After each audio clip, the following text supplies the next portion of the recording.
There is one hook where you kiss and then you start. Yes. That is one of the hooks. That is one of the Yeah. hook. But what about people who are single out there? How do they start? Sorry, I don't mean to make you all feel bad. If you're single, as I said, if you're talking about a place, you mention about create a curiosity in your videos, We feel that blogs are dead right now. But there is that one set of audience who only wants to read. They trust that more than, seeing videos or whatever. But it's not right. Someone I put as good, someone sees, goes and it's bad. It affects my credibility, affects my image as a creator. I think being loyal and being truthful to what goes on my social media is something that I believe in strongly. Namaste everyone and welcome back to another super fresh episode of 3XP by KRF Media.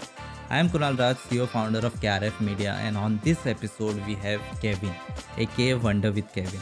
He is a renowned vlogger and a travel enthusiast from Goa. His budget travel tips and original flair in his content has 1 million of hearts. On this episode, we talked about how you can make money through travel content, how he hooks his audience, and how you can still create content and stay true to your values. The podcast with Kevin is divided into 2 episodes, and you are listening to the first part. Enjoy. So to start with, I love to be around people like you who are always adventurous or has to do something. Have you taken that YOLO mantra really seriously, like you only live once? Yeah, I think that's something that motivates me to go out there and travel and see the world. And I think everyone should live by that mantra, because you truly have one life and you got to do like the best of it. So I believe in that strongly. So welcome to the podcast. Congrats on your Samsung collab. Thank you so much. How did that happen? I think Samsung is one of the biggest brands I've worked with till date, and it was out of the blue. I think there was this one day where I was really upset. Instagram's reach can make you upset. It can get to you. So it was just one of these days, and I got an email from Samsung, that they want to collab with me. I thought it was a fake email. I'm like, why would they? I left it like that for 2 days in my inbox. I got another email. So I was like, okay, this is serious. And then I replied to them. And I think it just came in. And I think that's something that led me to believe in myself, even though Samsung is a big brand and I think I have reached there. So I deserve this. So that's where it started. But they did not sign any NDA and all, right? Yeah, we have like a 1 year contract, and I cannot partner up with any other electronic brands for that 1 year. And just 2 days back I signed another contract with Samsung, that's for their laptop. So that's another 1 year contract. Or you just extended, like how you extend the warranty or a contract gets extended?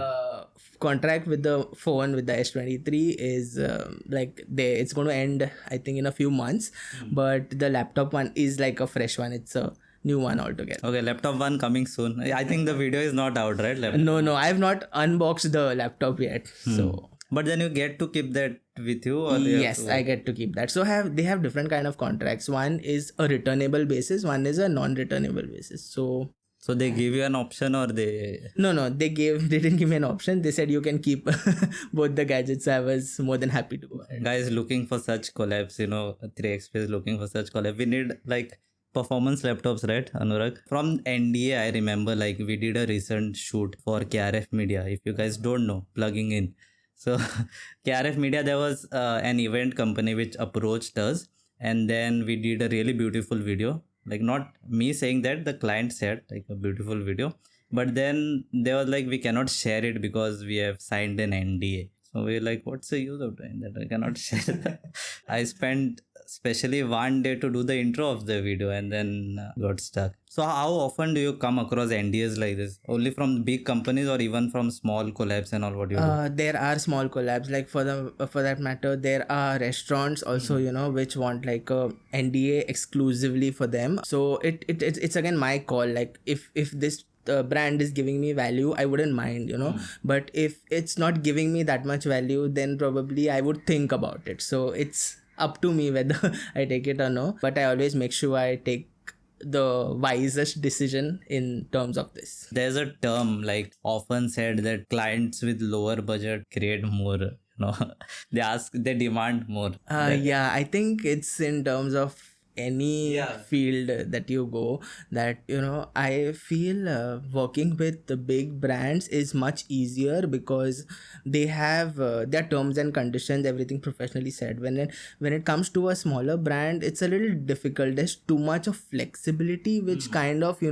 even sometimes takes over your creativity. There are times when as a creator, I don't have that creative freedom. I have to do it in a certain way, but it does not match my style. So I am kind of unhappy with that. I know it's my work professionally, but somewhere from inside I'm unhappy. Like, this is not the Wonder with Kevin style.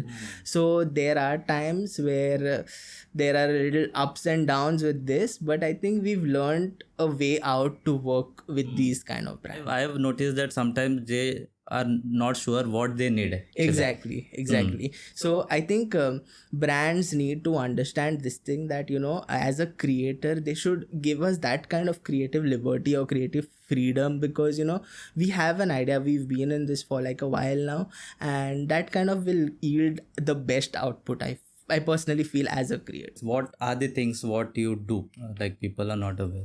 So I have been into like travel for a while now. I think most of you know me as Wonder with Kevin. Yeah. It's been 4 years, since 2019 I've been doing this.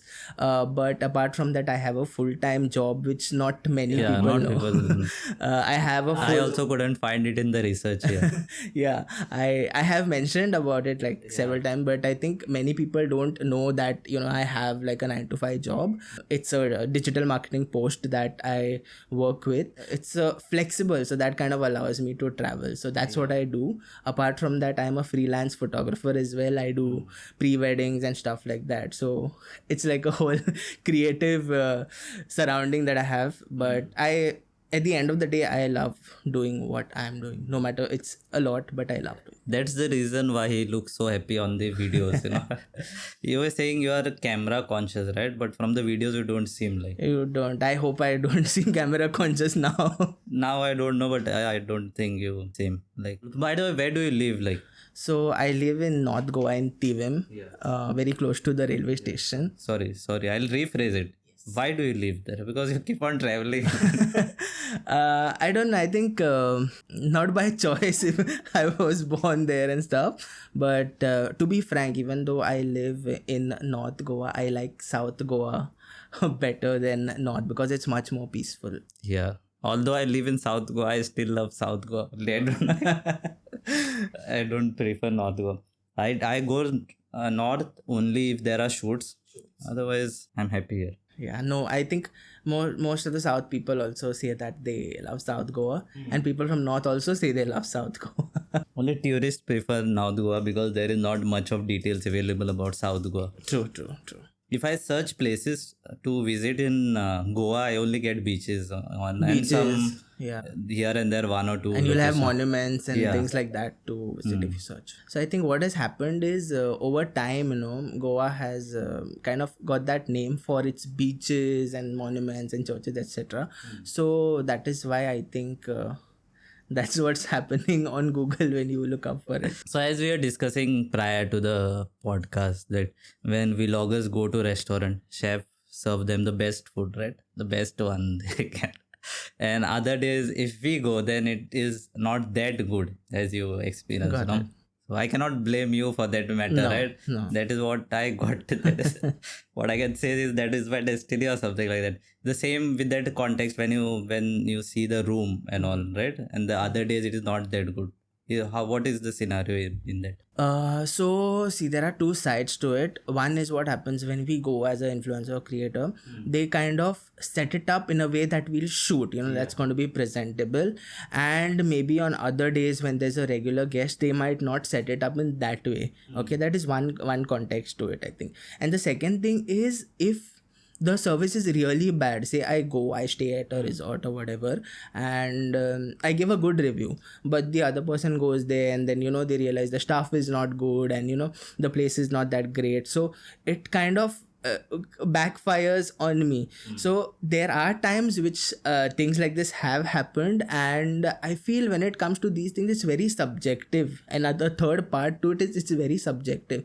I might like something and the other person might not like that. In terms of food also, I might like a certain dish, the other I might say it's good, but it's other person might not like it. So it's very subjective. But I feel there are certain brands who do this thing when a creator comes, it's like done up very well and all, and otherwise it's not. But I think brands also need to understand that what we show, it kind of proves our credibility, and it has to match to the person who's seeing and coming to their property. So I think that's very important as a brand to keep this in mind. Because then the trust for the creator or the influencer go down. And influencers are already getting defamed, what your show and then what it ends up, right? True. I think I've had this experience where, in terms of restaurant, where I've been there and I've had a good experience. Like overall, I've had a good experience because they took me as a creator, right? Yeah. But an other regular guest who came through my reference, he kind of didn't have a really pleasant experience, and he was like, you recommended and we went. So this shouldn't happen. I think brands need to be very transparent. Whatever it is, either it's a creator or a guest, it should match to the level, because if someone's following me, it's for my credibility, and I am accountable for anything that happens after that if that person goes with my reference. So I think the intensity of reference you might have reduced, right? That you check my videos but don't ask me to refer to someone. Yeah. So I make sure, also I make this brings me to the point that whenever I post something, I make sure that it's legit in all terms. Like, I don't want someone to go there and have a bad experience. It's very rare that someone has gone through me and had a bad experience and they've come back and told me, see, we went here and we had a bad experience. But I make sure I only put that content which is good. Like if I go to a place and probably I don't like, say, 1-2 dishes, I will not put about it as I liked, because that's wrong information, right? It's not right. I put it good as good, someone sees, goes, and it's bad. It affects my credibility, affects my image as a creator. So I think being loyal and being truthful to what goes on my social media is something that I believe in strongly. But what about the bad dishes lying over there? You'll either post it or you'll just avoid posting about it. I will not post about it, but I make sure I give my feedback to the restaurant or to the resort, because it's important that they improve it, right? Because someone else should not come and have it. So I give my feedback to them, and there are times where I've been to a place, I've been to a resort, and everything was really bad, and it was a proper paid deal where I had to do deliverables and all. I mentioned to him, I said, see, I'm sorry, I cannot do. I returned the money because this one thing will affect my credibility on long term, right? So I make sure that I don't put something out, at least knowingly I wouldn't put something out there that's not. Yeah, and there are not like 10 people following you, right? There are thousands of people. And the reel goes viral, and then you don't know how many then people there are millions of people who are watching that, and then So this room thing reminds me of my room, my space here. Honest, brutal thing. Like usually when it is, I work here only, I edit here only. So the room is completely messed up, as we were talking before the podcast. And when there is podcast, I take 2 hours to set up, this thing doesn't exist in actual. This I get it from the other room. This doesn't exist, and this everything I keep on falling. So that is the condition. I think all of us have like this messy room problems, at least the guys. Yeah. And when there's something, we just set it up. Podcast is the reason why I clean my room. So I need more podcasts like this, so I can. I think you at least have a reason to clean your room. Yeah. My room. Okay, I don't want to talk about it. Since Kevin doesn't want to talk about his room, no problem. I'm here to talk about something really important. So this podcast is powered by KRF Media, a very own video production house where we deal with pre-production, that is video shoots, video editing, VFX, 3D, 2D animation, and much more. Our motto is to add life to stories, and if you're really curious to know what KRF Media does, then definitely check out krfmedia.com, or you can check the link in the description. Until then, I'll see you in the podcast starting in 3, 2, fun. Okay, so everyone sees how fun your job is, right? Because we enjoy it. But what is the dark side? Usually these days I see dark side videos trending on YouTube. So many people don't talk about the dark side of someone who's into creative work. Not only a creator, any kind of creative work for that matter.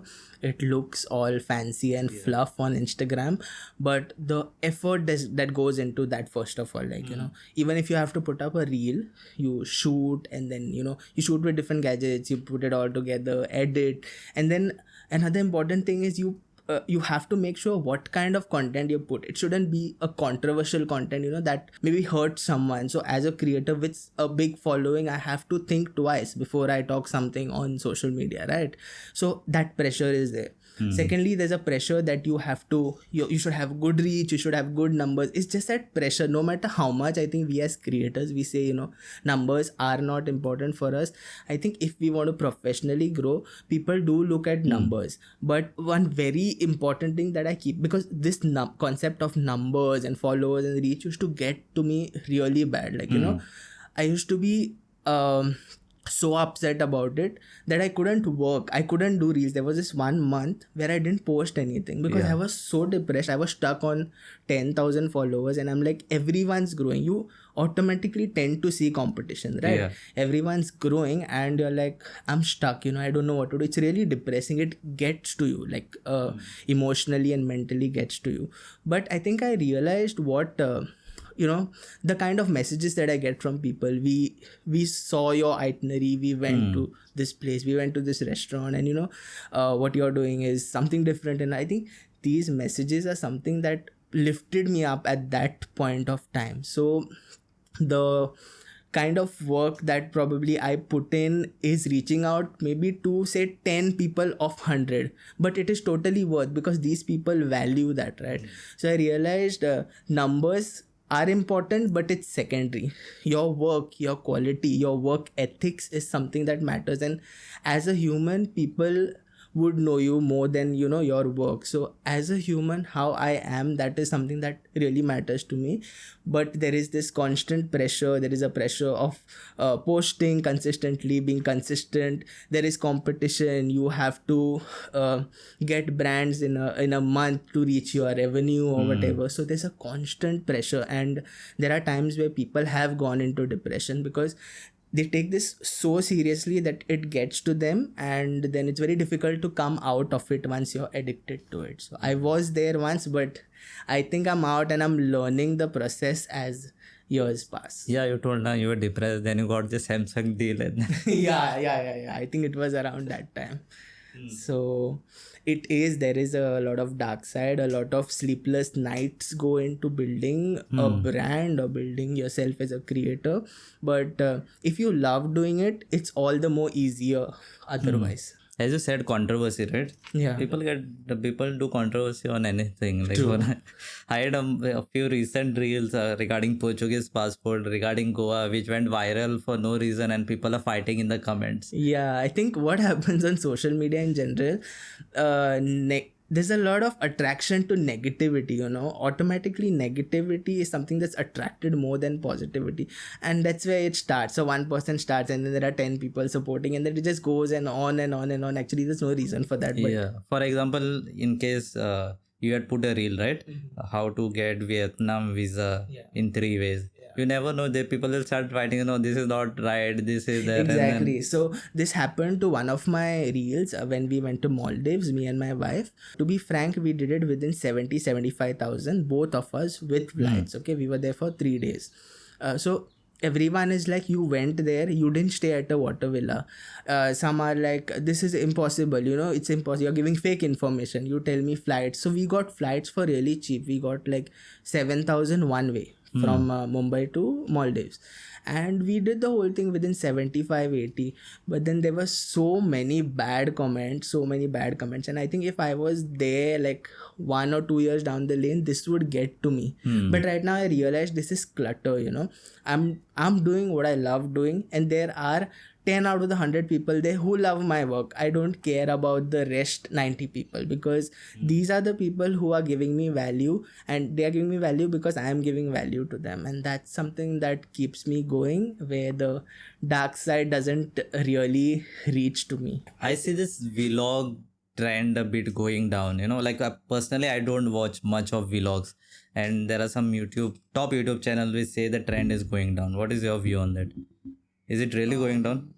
I don't think it's going down. I'll tell you what has happened since Instagram has come up with short form video, which says Reels. People feel that Reels is taking over vlogs or taking over YouTube, but that will not be the case. Right now, it's easier for people to do like short form videos. Like even I like prefer short form videos. It's easier, but your vlogs, there are like a fixed number of people who still watch vlogs. They won't prefer the short form videos because they are looking for information. When someone wants to travel, right, there are these reels you will make 5 places to visit, but it doesn't give you the legitimate information. Actual information, if you want like a long form, it is on vlogs. So there are still a group of people who are there on vlogs. The same concept comes with respect to blogs, like written text.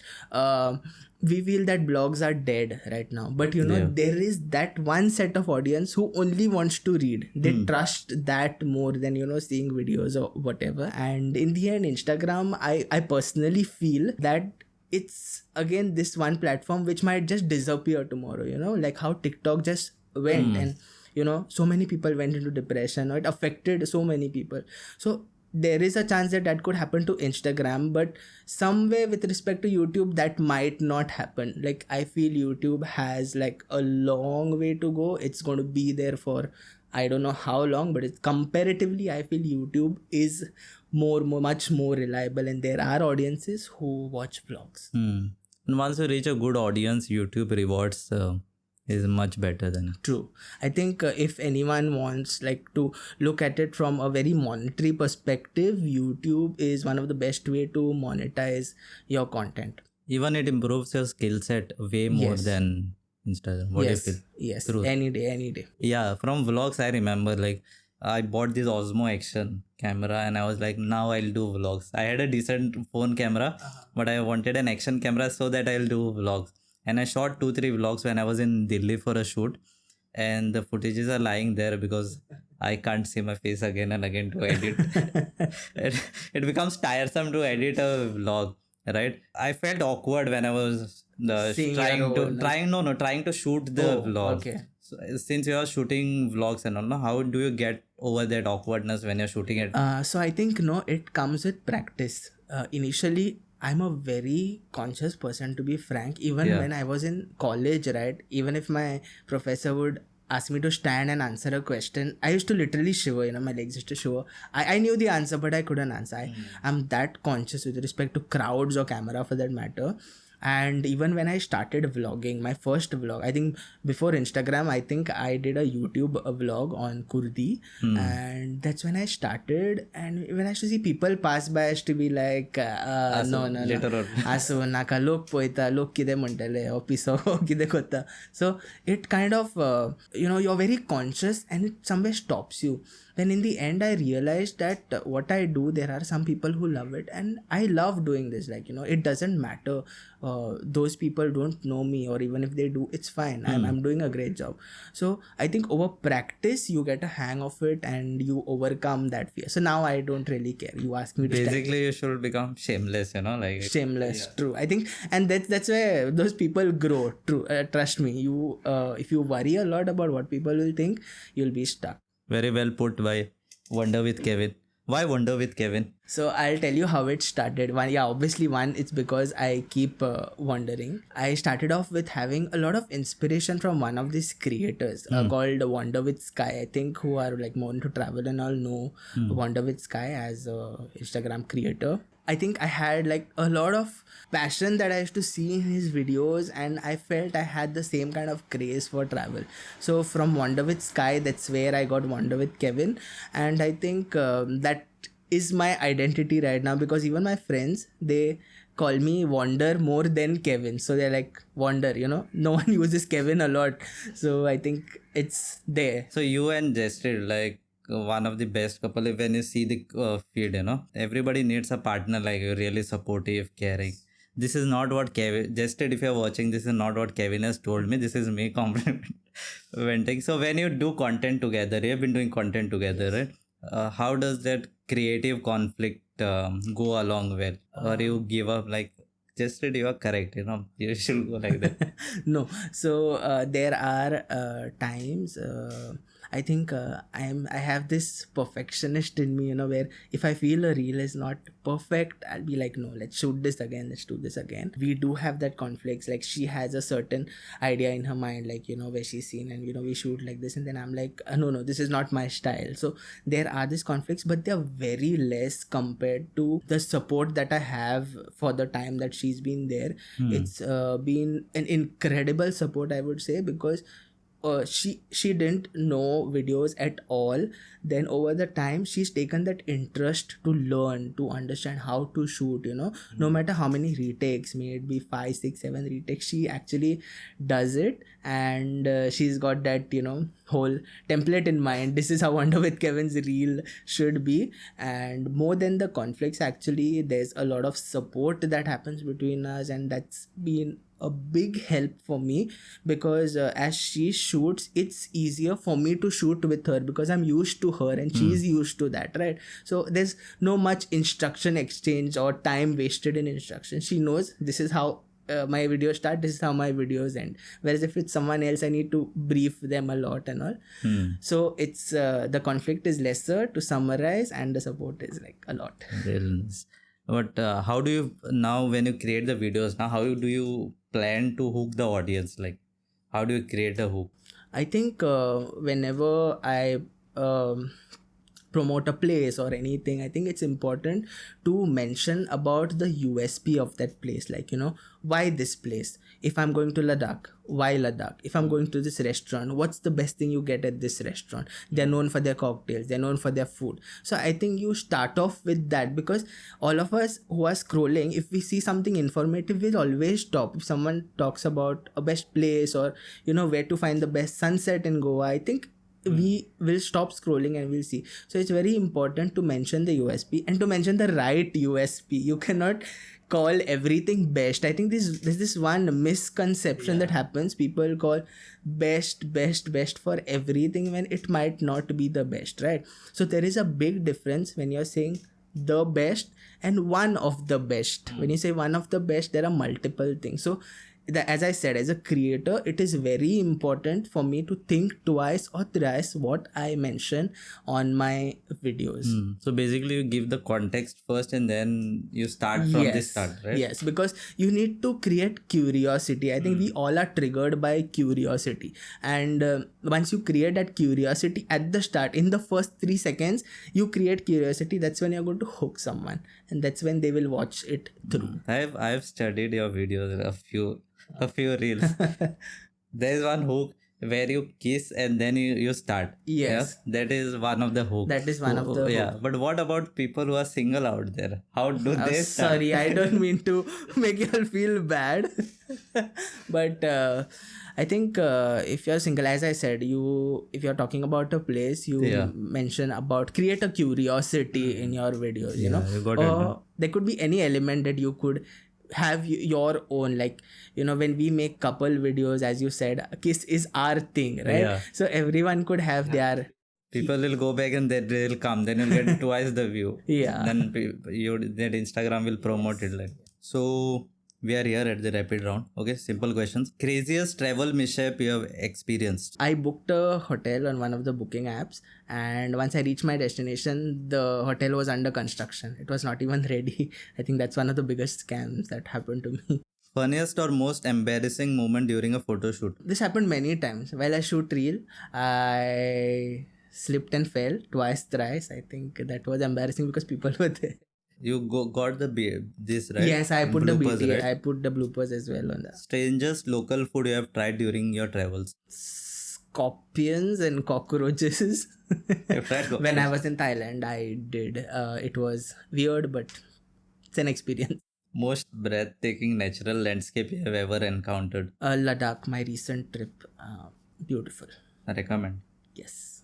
Worst packing mistake you have made? I took too much of luggage once, as in not in terms of weight, but in terms of number of bags. And then I realized as a solo traveler, it becomes very difficult to carry the luggage. As a solo traveler, I think one bag is good enough. Yeah, you have that rucksack, right? A 70-liter rucksack. You put everything in that, you're sorted. Most unique mode of transportation you have used during your travels? When I went to Himachal, I used their local bus, and it was really good. Like, people really underestimated, but the views that you get from that. Most challenging or adventurous activity you have participated in? So there was this one trek that I did, the Kedarkanta Summit trek, which is in Uttarakhand, and it was a 5 days trek, 3 days uphill, and then you walk down for 2 days, 13,500 feet, and it was as cold as -10 at the peak. I think this was the most challenging trek for me ever, challenging adventure for me, I would say.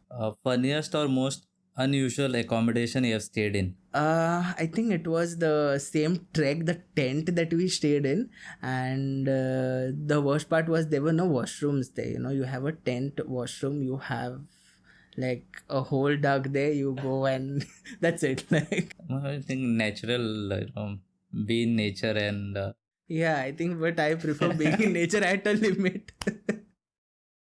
okay, most memorable interaction with a fan or a follower?